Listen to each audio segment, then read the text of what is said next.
Assalamualaikum warahmatullahi wabarakatuh.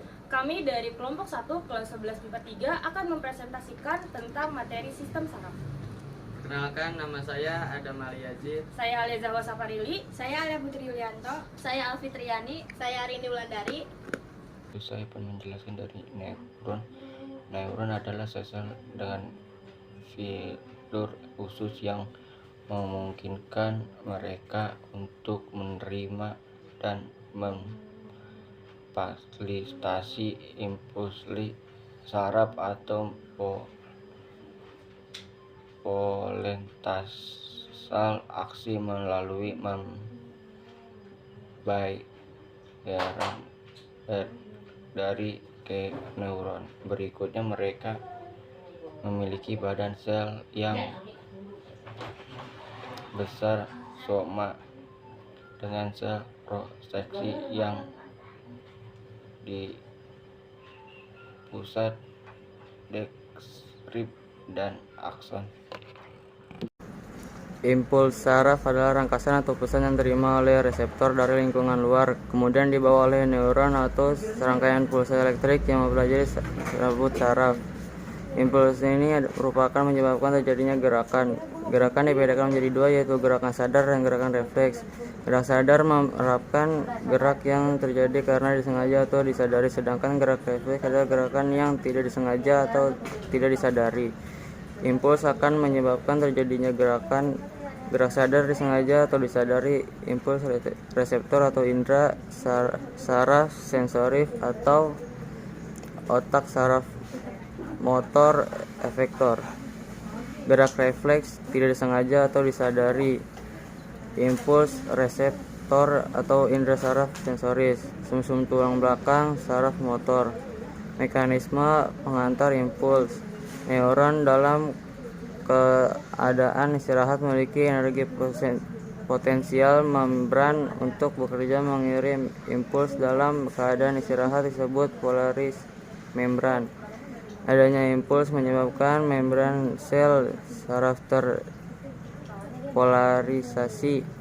Akibatnya ada perbedaan muatan sel saraf. Perbedaan muatan sel saraf menyebabkan impuls membran kepanjangan akson menuju sinapsis. Otak manusia terdiri atas dua belahan, yaitu otak kiri dan kanan. Otak kiri mengendalikan tubuh bagian kanan, sebaliknya otak kanan mengendalikan tubuh bagian kiri. Otak dibagi menjadi 4 bagian. Pertama, otak besar, merupakan bagian terbesar otak dengan permukaan berlipat-lipat. Diduga semakin banyak lipatannya semakin cerdas seseorang. Kedua, otak tengah, terletak di depan otak kecil. Bagian otak tengah adalah locus opticus yang berhubungan dengan gerak refleks mata. Pada dasar otak tengah terdapat kumpulan badan sel saraf yang berfungsi untuk mengontrol gerakan dan kedudukan tubuh. Otak depan terdiri atas talamus dan hipotalamus. Talamus berfungsi menerima semua perangsang dan reseptor, kecuali bau-bauan, dan meneruskannya ke area sensorik. Ketiga, otak kecil. Otak kecil terdiri di depan sumsum lanjutan. Otak kecil merupakan pusat keseimbangan gerak dan koordinasi gerak otot serta posisi tubuh. Keempat, sumsum lanjutan. Disebut juga batang otak, merupakan lanjutan otak yang menghubungkan otak dengan sumsum tulang belakang. Fungsinya untuk mengatur denyut jantung, pelebaran, dan penyempitan pembuluhan darah, gerak menelan, bersin, bersendawa, batuk, dan muntah. Sumsum tulang belakang atau biasa disebut juga dengan medula spinalis adalah kumpulan serabut saraf yang berada di sepanjang tulang belakang, yang membentang dari bagian bawah otak hingga ke punggung bagian bawah. Fungsinya yaitu sebagai penghubung impuls dari dan ke otak yang kemungkinan memberikan gerak refleks. Medula spinalis bagian luar berwarna putih dan bagian dalamnya itu berwarna kelabu. Sistem saraf tepi. Sistem saraf tepi merupakan saraf-saraf yang membawa impuls dari dan ke sistem saraf pusat. Sistem saraf tepi terdiri dari sistem saraf sadar dan sistem saraf tidak sadar. Sistem saraf sadar atau saraf somatis adalah saraf yang rangsangannya disampaikan ke pusat reseptor, yaitu ke pusat motoris pada cerebrum. Berdasarkan asalnya, sistem saraf tepi terbagi atas saraf kranial dan saraf spiral yang masing-masing berpasangan, serta ganglia. Saraf kranial merupakan semua saraf yang keluar dari permukaan dorsal otak. Saraf spinal ialah semua saraf yang keluar dari kedua sisi tulang belakang. Masing-masing saraf ini mempunyai karakteristik fungsi dan jumlah saraf yang berbeda. Sementara itu, ganglia merupakan kumpulan badan sel saraf yang membentuk simpul-simpul saraf dan di luar sistem saraf pusat. Selanjutnya yaitu sistem saraf tidak sadar atau otonom. Saraf otonom adalah saraf yang rangsangannya tidak disampaikan ke otak. Sistem saraf otonom mengontrol kegiatan organ-organ dalam. Berdasarkan sifat kerjanya, saraf otonom dibedakan menjadi dua, yakni parasimpatik dan simpatik. Gangguan pada sistem saraf. Sistem saraf pada manusia dapat mengalami kelainan atau penyakit. Penyebabnya dapat berasal dari lingkungan luar ataupun dari dalam tubuh, antara lain sebagai berikut. Epilepsi, yaitu suatu keadaan, bukan suatu penyakit. Serangan muncul jika otak atau bagian dari otak tiba-tiba berhenti bekerja sebagaimana mestinya selama beberapa saat. Meningitis merupakan radang selaput otak karena infeksi bakteri atau virus.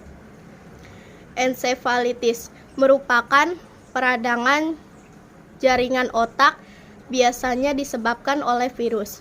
Neuritis merupakan gangguan saraf tepi akibat peradangan, keracunan, dan tekanan.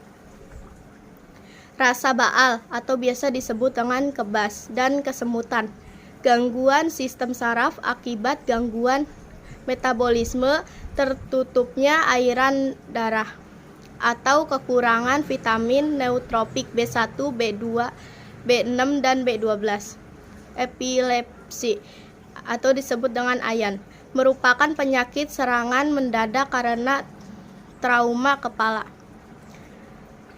Alzheimer merupakan sindrom kematian sel otak secara bersamaan. Geger otak merupakan bergeraknya jaringan otak dalam tengkorak menyebabkan perubahan fungsi mental atau kesadaran. Stroke merupakan penyakit yang timbul karena pembuluh darah di otak tersumbat atau pecah sehingga otak menjadi rusak. Amnesia merupakan gangguan yang terjadi pada otak karena disebabkan goncangan batin atau cedera. Parkinson merupakan penyakit yang terjadi karena kekurangan neurotransmitter dopamine pada dasar ganglion.